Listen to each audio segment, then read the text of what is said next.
It's one of the staples of the cinematic jump scare, the sudden appearance of a dead body. As devices go, it's been used to great effect throughout decades of film and television. And for the amateur filmmaker or budding makeup artist, it's one of the easiest first steps into the art of makeup effects fabrication. In bygone days, they used to use actual human skeletons for this. They were cheaper than the plastic ones of the time, but that eventually changed. By the 2000s, a medical replica was going for about $300. But for people just starting off into this field, even that was a little bit daunting, especially when you added on the other materials you'd need. But a few years ago, another option became available. My name is Brad Proctor. I'm a professional special effects makeup artist. In this series of videos, I'm hoping to open some doors for makeup effects enthusiasts. Today, I'm going to show you how to do a feature film quality decomposed corpse prop for under $300.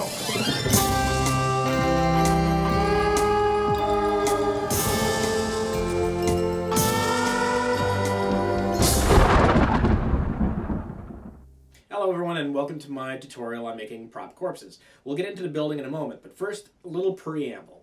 Every cool project entices you to jump in face first, and without planning, things might not go as well as you're hoping. So let's start with a few basic safety tips. Have proper safety gear. This is a good investment, even if you're going to do one project and never do anything else like it again. You want a cool prop when you're done, not an eye patch. While I said that you could build this corpse for under $300, the safety equipment is its own separate category, and you should budget separately for it before you start any project. The bare minimum you should have are safety goggles, preferably ones that wrap a little, nitrile gloves, easily bought in many big box stores or online, and a respirator with organic vapor filters. You may add to that if you like, but for now, that could get you by. Create and observe safety protocols. Look, I know you're probably doing this in a garage or a basement with no one else around. I'm doing the bulk of this tutorial on my patio just to show that you can build this sort of thing without a lot of space. That shouldn't stop you from making sure that you stay safe. This tutorial uses open flames and chemicals that can harm you, so wear a respirator. Observe your surroundings and make certain you protect surfaces you don't want to get damaged. When using open flame, such as a torch, be aware of anything flammable nearby and either move it or relocate to ensure there is no fire hazard. And on that note, make sure you have adequate ventilation, even if you use a respirator. Some chemicals create fumes that are flammable. You might not be able to smell them with the respirator on, but that won't stop them from igniting if the room is full of them. Don't be afraid to test things. Professionally, we frequently test materials or techniques on a small scale before jumping into a full-scale project. This doesn't protect you, necessarily, but it can protect the amount of money you prefer to have in your bank account. Let's try to do the job once, correctly. Okay, one more small list before we begin, but this one's a little more fun. Everything you need to prepare the skeleton. Now, I know that sounds a little boring, and you probably want to get into the gory bits, but if you want this to look really cool and stay on budget, it's going to take a little more work, so you will need a skeleton. That's the first part. The type that we're going to use is one of the 5-foot posable skeletons that are sold in a variety of locations such as Walmart, Spirit, and Amazon. Try to look for this specific design as it's the easiest to adapt. Now, there is one trick about getting these cheap, and that is to buy them, if you can, close to or right after Halloween. If you do that, you might find them between $50 and $100. The next thing you'll need is acrylic teeth. You can buy these from a dental supply house, but you can get them cheaper on Amazon or eBay. I managed to find 3 complete sets for around $20. There are a couple of tools you're going to need as well: a chef's torch or heat gun, a hot glue gun, and glue sticks. And for this project, I used a rotary tool and bits, but you could always use a utility knife instead. Just be cautious and always cut away from yourself. And the final part is something to make gums out of, which is honestly optional for this project, but if you want to have gums, I'll give you a few options when we get to that part. Okay, that's it for all the lists. On to the build. First thing we need to do is find a way to hang the skeleton somewhere so that you can work on it and protect the work area. I used dollar store tablecloth for this. You might notice that the teeth look nicer than they do out of the box. Well, to be honest, I decided to do this tutorial after I'd actually started on the corpse prop, so I went out and bought a new skull so I could show you what I did. We need to make the roof of the mouth concave. To do that, I prefer to use a small chef's torch, but you can use a heat gun too, it's just less precise. Focus the heat just behind the upper teeth and make sure to heat the whole roof of the mouth. Careful not to light it on fire. Next, using oven mitts, work gloves, or even a tongue depressor, push the roof of the mouth into a concave shape and hold it until it cools. Before we can replace his or her pearly whites, we have to grab a couple of tools. I have a rotary tool and a hot glue gun ready. Oh, and make sure you have safety goggles. Use the rotary tool and cutting disc to take off the teeth. You can start with either the top or the bottom. I went with the top. Incidentally, I am wearing an apron to protect my clothes, but you can use any old clothes you don't mind damaging. This is going to be messy, so don't wear your wedding tux.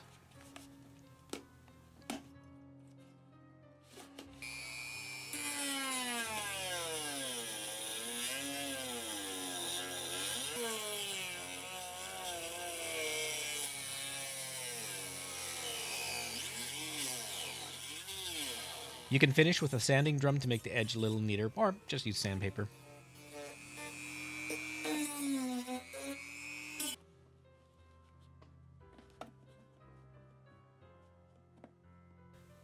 The next step is to heat up your glue gun. I recommend high temperature glue sticks for this, so be careful not to burn yourself. My glue gun is about 15 years old and kind of leaks a bit, but regardless, it's a good idea to lay down paper or tinfoil under the gun.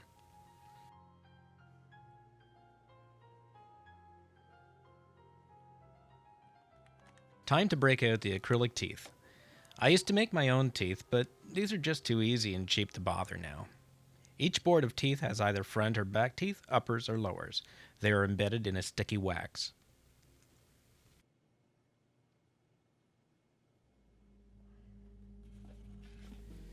Position the skull so that you can apply the glue to the large horseshoe-shaped hole you left when you remove the teeth.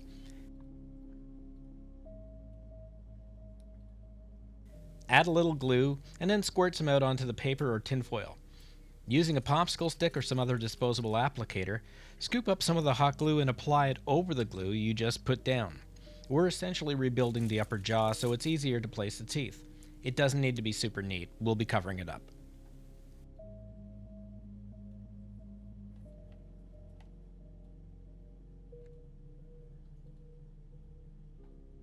Pluck one of the front lower teeth out of the wax.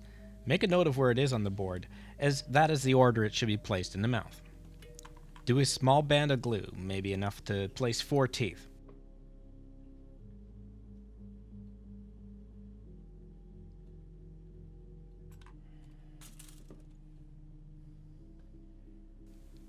Now carefully place the tooth. Be cautious not to burn yourself. Hot glue is called that for a reason. If you want to be even more careful, you can use hobby tweezers to do this.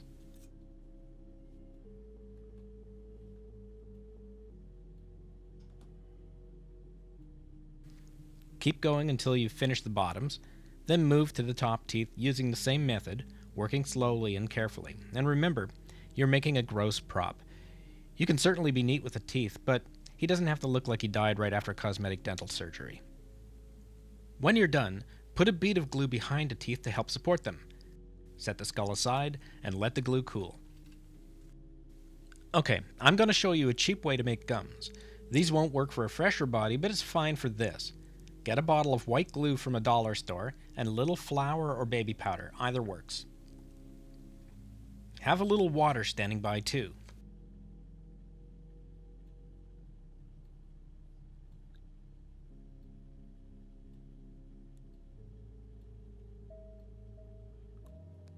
Add a little glue, then powder, to a small disposable cup. I also got these from a dollar store, by the way. Stir and add more powder as needed until you get a thick paste.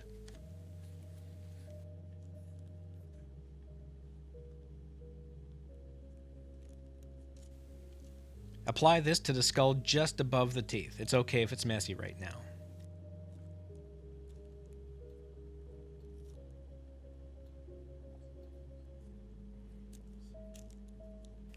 Next, using water, smooth it down by patting it into the shape you want.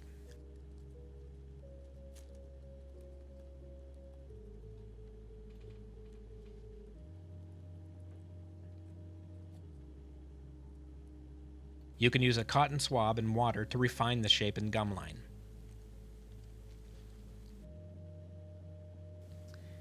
As it dries and becomes more putty-like, you can form more precise shapes and even carve in some detail.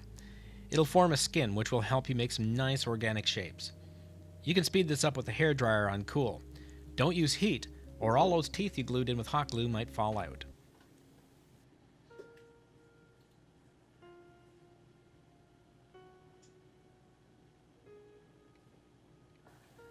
Okay, time to walk away and let it finish drying. If you have time, it should take about a day to dry. If not, point a fan at it and it should be done in a few hours. Now, professionally, we don't do this. We use something called dental acrylic. It's expensive and stinky, and if you do go that route, you'll need to have a well-ventilated area and a respirator. If you want to try it without taking the financial hit a dental acrylic kit would apply to your bank account, you can find denture repair kits online or at some drugstores. A less toxic option might be to use a product called Friendly Plastic. It's available from art and craft stores and can be heated with hot water and sculpted like clay for brief periods. You could also try building layers of acrylic modeling paste. The point is, there are a lot of ways that you can do this. Next thing we need to do is reinforce the connection between the skull and neck. Hot glue or Friendly Plastic will work fine here.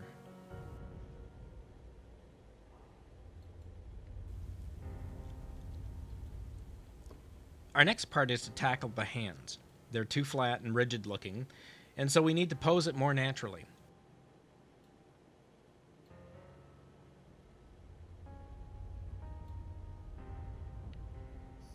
Using your torch or heat gun, heat the fingers at the knuckle points. Honestly, the torch is more precise for this, but be careful not to light the plastic on fire. Bend the knuckle as sharply as you can, and then do the same for each finger until the pose looks the way you like.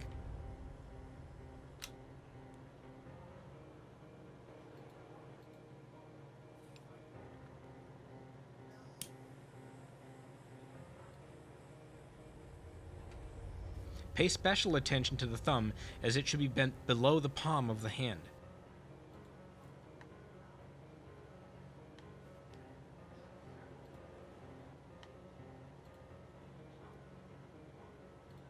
You can see the difference it makes.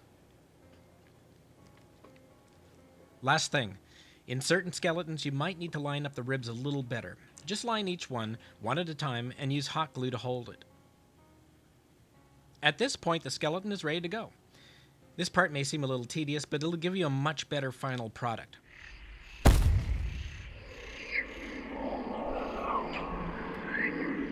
Hi everyone, welcome back to my class on creating a human corpse prop. We're going to put a little meat on the bones today, so to speak. Actually, literally, we're going to flesh out the skeleton that you prepared in part 1. Now, we do have a few items that we need to get before we take on this step, so here they are. Liquid latex. There are a lot of online vendors, and this is also frequently sold in art and craft stores, hobby shops, makeup stores, and industrial resin and plastic stores. Non-sterile cotton roll. These can be purchased online or at drugstores and medical suppliers. Spray adhesive. You can find this at hardware stores. A small amount of upholstery foam. You don't need much, so keep your eyes out for the stuff at dollar stores and thrift shops. A few disposable paintbrushes. I prefer chip brushes myself, but you can use whatever is cheap. A selection of nylon artists' paintbrushes. These can be picked up at dollar stores. You really only need a few sizes, but you should at least have a large, medium, and fine tip. Some cheap liquid acrylics. You can go for the more expensive brands if you want, but the cheap ones you find in department stores, craft shops, and even dollar stores will do the trick here. Get a range of light and dark fleshy tones, as well as some greens, yellows, blue, black, and white. These paints should only be a couple of dollars per container if you want to stick to the budget. And lastly, you'll probably want some crepe hair. Online, Halloween stores, and theatrical supply stores should all have this stuff. It comes braided and will need to be straightened. Okay, so we've got our skeleton. Latex, cotton, tools. What's next? Well, the next part is your safety equipment. Latex uses ammonia as a preservative, and it can be strong. Don't risk damaging your lungs by inhaling it. Use a respirator with organic vapor filters. The next step is to start adhering the cotton. I'm starting with the skull, but you can literally start on any body part. A little spray glue, then some cotton.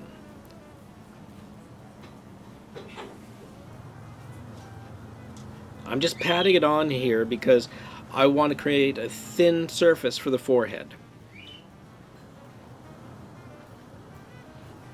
As we move down to areas that would have more robust muscles, I'm trying to align the cotton fibers in roughly the same direction as muscles would go, or at least in the direction I want the details to travel. Again, thin parts don't need this attention. You can go back and forth with the technique, but keep a clear idea in your head where you'd like this to go. You can change your mind as you work and see cool things happen, but when you start, it's good to have some idea of the direction you wish to go in. By the way, exercising my hindsight here, I would actually recommend wearing gloves during this part. Spray glue is a pain to get off skin sometimes and probably not great to get on there in the first place. Liquid latex is the next step. Just pour it off into a disposable cup. I'll use a brush to apply it, but you can do it any way you want. I used to use chunks of cushion foam to pat it into the cotton. In this case, I'm trying to apply it directionally to the details I want in the final sculpture. Push it in firmly. You want to soak the cotton as much as possible. If there's the odd bare part, don't sweat it too much. We can take care of that later.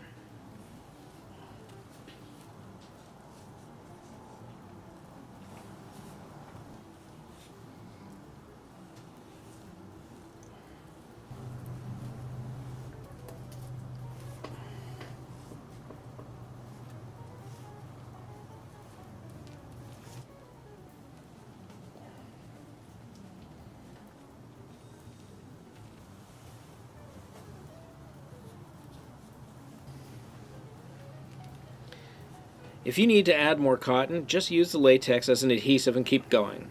The spray glue is only to glue the cotton to the bones. Oh, and don't worry if your latex application gets onto the teeth. You can rub it off or leave it and use it to add some detail in the mouth. Once the cotton has been soaked with latex, it's time to break out your sculpting tools. I generally prefer sharp and pointy tools, but you can also use spoon-shaped dental tools here and there, whatever feels right for the job.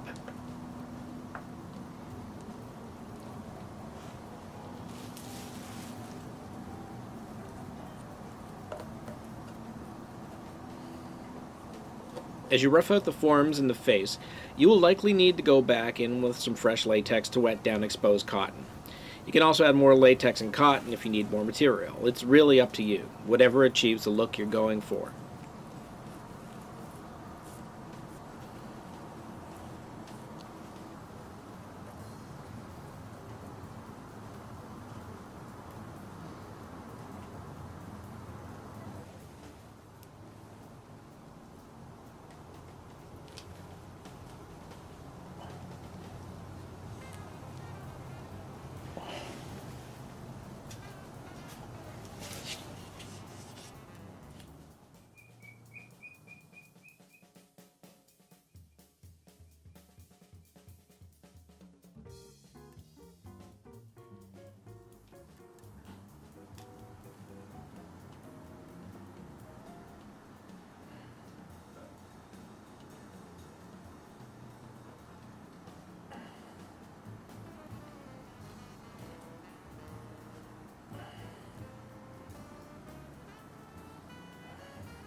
The nostrils are a little delicate, so take your time here. You want them nice and thin.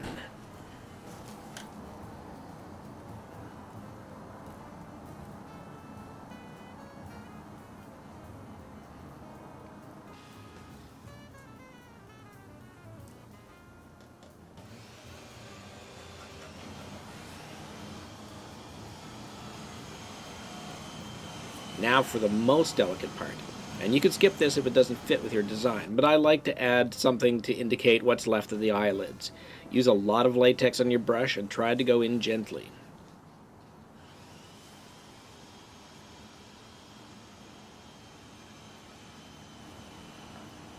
Dip your tool into latex before you sculpt.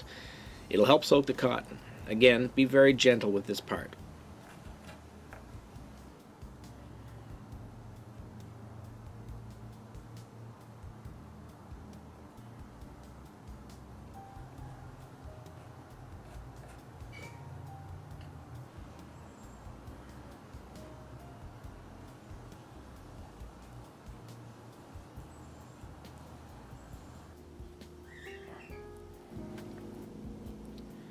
As the latex dries, you'll be able to press more detail in. For now, let's move on to the ears. Get a couple of equal-size half circles of cotton and saturate them with latex.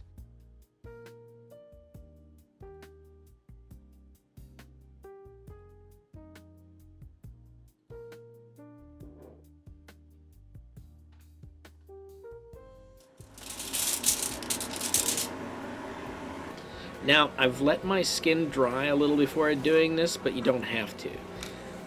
Add a little latex and place the ear, shaping it into something that looks dried up and shrunken, kind of like an old chunk of apple or something.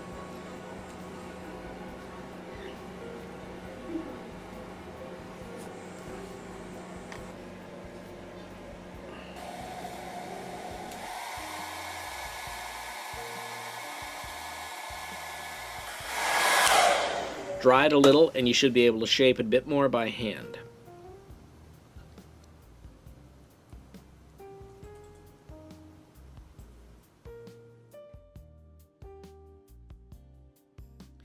Now, you don't need to do this, but I decided I wanted a partially exposed trachea. I took a dollar store broom handle I had kicking around, latexed it, then wrapped some toilet tissue onto it. More latex.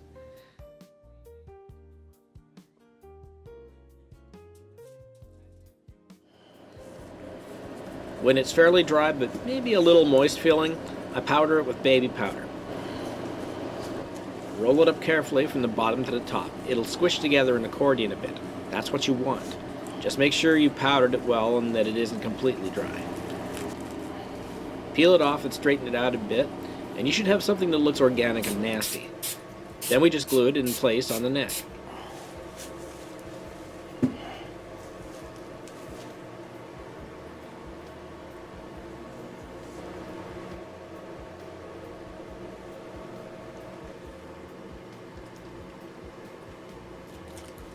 When the latex is dry, you can rub it away from the gums and any bone you want to leave exposed.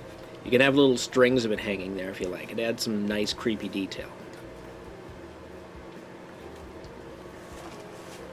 Okay, now more cotton and latex for the neck. Follow examples of muscular structure as it will look better than something random. It doesn't have to be accurate, but it should resemble the real thing. You can use spray glue or just latex to glue the cotton down. Either works.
If you want something thinner than cotton, go back to the bathroom tissue or facial tissue. Different materials will give different textures.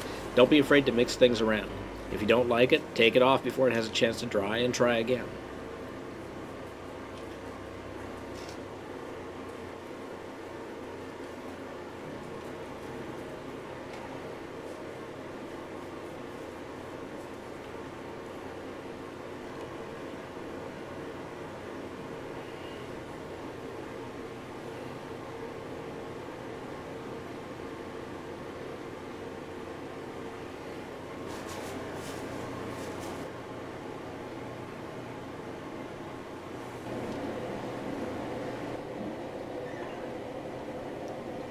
For flexible joints like wrists, elbows, and such, we need a different approach. Cotton and latex won't work as it gets hard as leather. But a cheap pack of nylons will help keep the joints flexible. I'll secure these in place with the spray glue. You can also use contact cement, hot glue, or anything else that grabs well and hardens fast.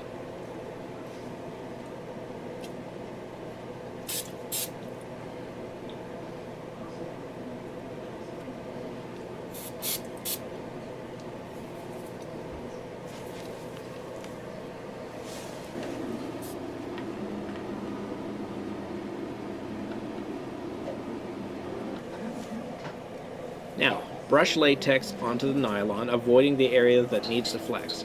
Leave a decent band there so it can stretch when you bend the body parts.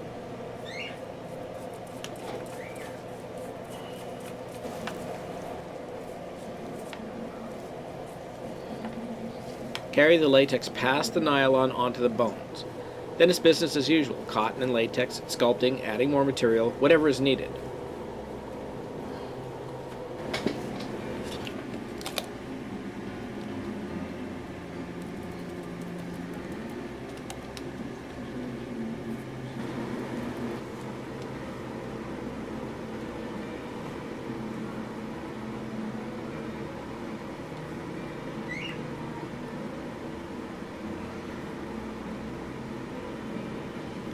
I'm trying to give the impression of tendons here, which can be tricky, but it gives a neat effect.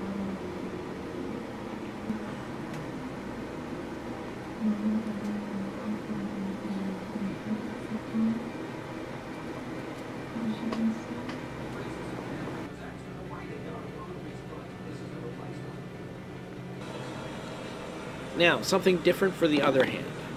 Another way to do this is to find a plastic or glass surface and apply latex to it. I'm just using a plastic case some weights came in. It can be smooth, it doesn't need to have texture like the container I used. Dry a coat or two of latex and, before powdering, rub a bunch of holes into it.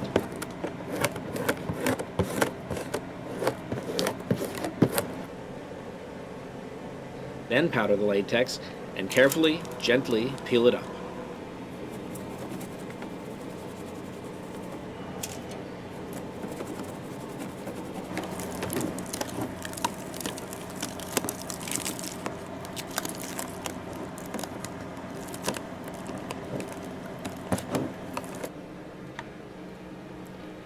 Okay, I'm now applying latex to the other hand. You could use spray glue if you want. I wouldn't use hot glue for this. When the latex on the hands is almost dry, you can apply the latex webbing you made to it.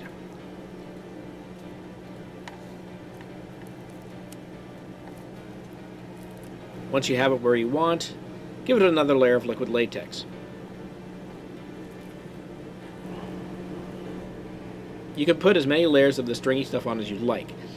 It's a different look from the cotton and latex, maybe even a bit creepier.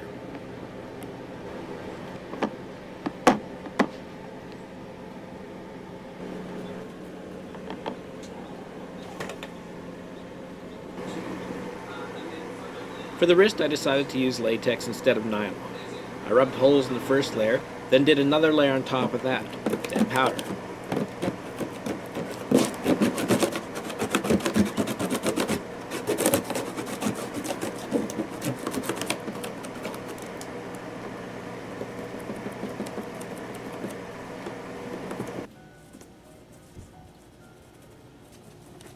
Remove it carefully, powdering under the latex as you remove it. Then either spray glue or latex it to the bones.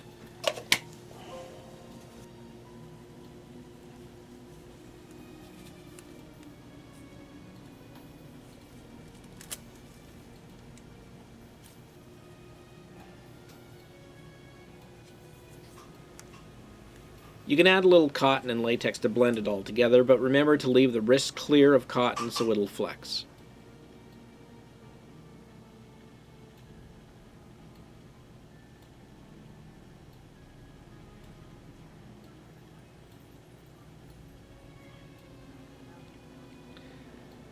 For all the good things about these skeletons, I find the shoulders lacking. You don't need to do this, but I wanted to build them out a little. Old upholstery foam works great for this.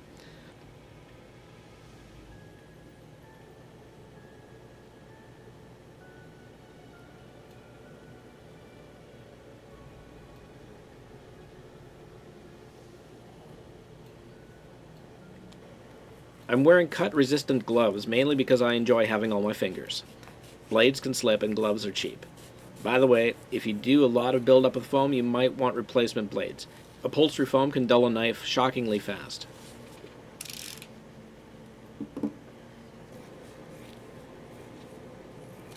I shape these pucks of foam I cut to round the edges. Then I jam them into place and lock them to the skeleton with hot glue.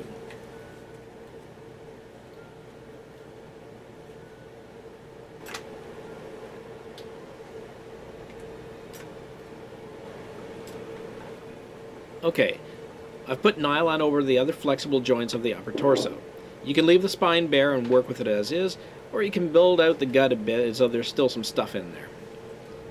For this I used another piece of upholstery foam with some trenches cut in it. This helps make the foam more bendable. I glued it with hot glue and a strip or two of duct tape.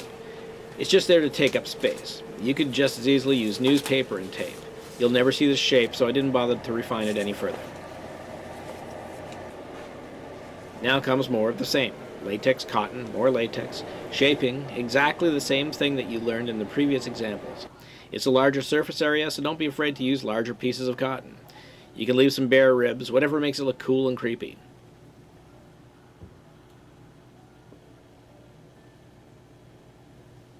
Same drill with the hips.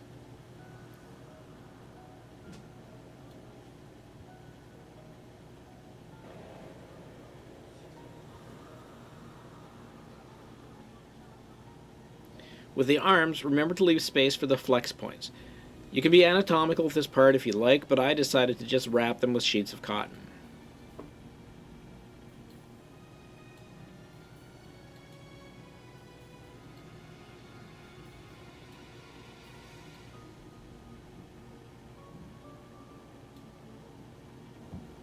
Working our way down, I noticed that the skeleton I purchased had an absence of kneecaps. I cut out and shaped a couple of discs of upholstery foam for these and hot glued them in place, then gave them the same treatment as the arms.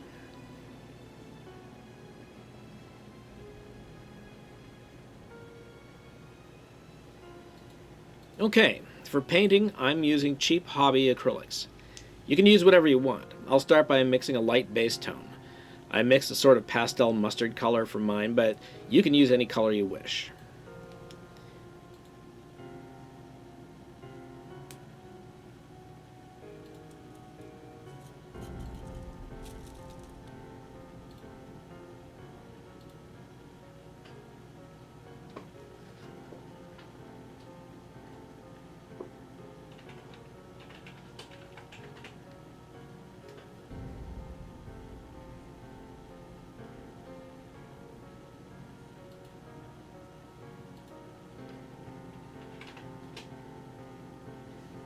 After it's dried and cured completely, I mixed some black and brown paint and thinned it with water. This is called a wash.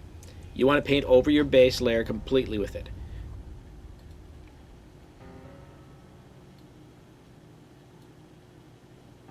Dry completely between layers and dab away areas you want to keep lighter.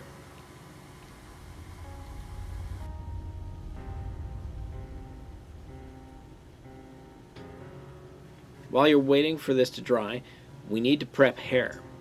We'll use crepe hair, which is made of wool. You can use real hair if you want, but it's far more expensive. The first step is to unbraid the hair, then soak it in water until it's saturated. Tie it off to a weight. I just used a bottle of paint. And leave it to dry. Okay, after all the wash layers are completely dry, you can start with the highlight color. I mixed a lighter version of the base color. The technique we want to use here is called dry brushing. We dip the brush into the paint, then wipe most of it off on a cloth. Drag the brush over the raised areas of the skin, letting it pick up a little of the color.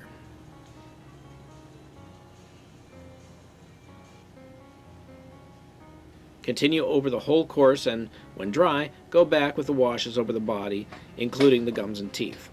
At this point, you can do any additional detailing as well.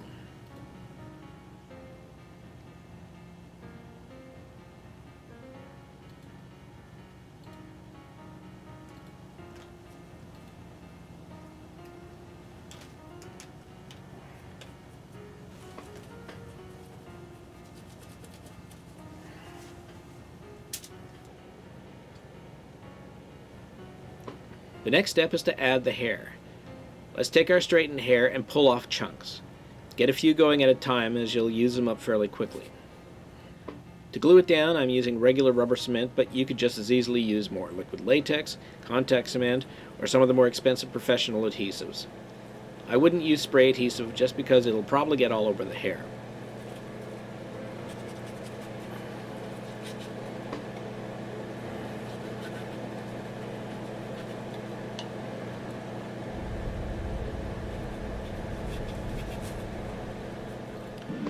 Trim one edge flat. This is the side that you'll lay against the skull. Start at the base of the skull and use a popsicle stick to feather the edges of the hair upward to give it a natural growth look. Work your way up to the top of the skull, being sure to overlap the previous layer of hair with the newest one.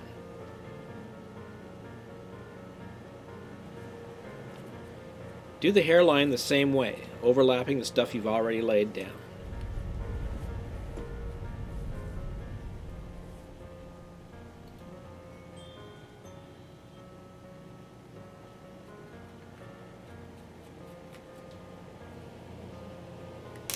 Okay, we're almost finished. At this point, we want to do the finishing touches. Gloss up the teeth using regular 5-minute epoxy. You should be able to find cheap stuff at a dollar store.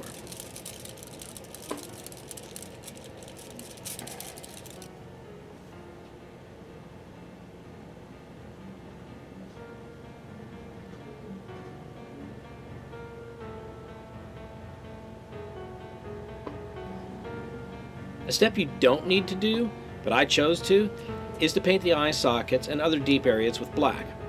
I'm using Culture Hustle's Black 3.0, which has a great matte finish.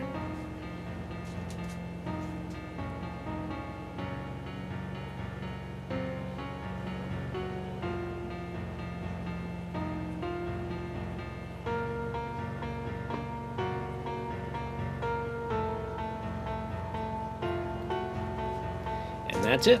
You now have a movie-quality human corpse prop. I hope you enjoyed this instructional video. See you next time.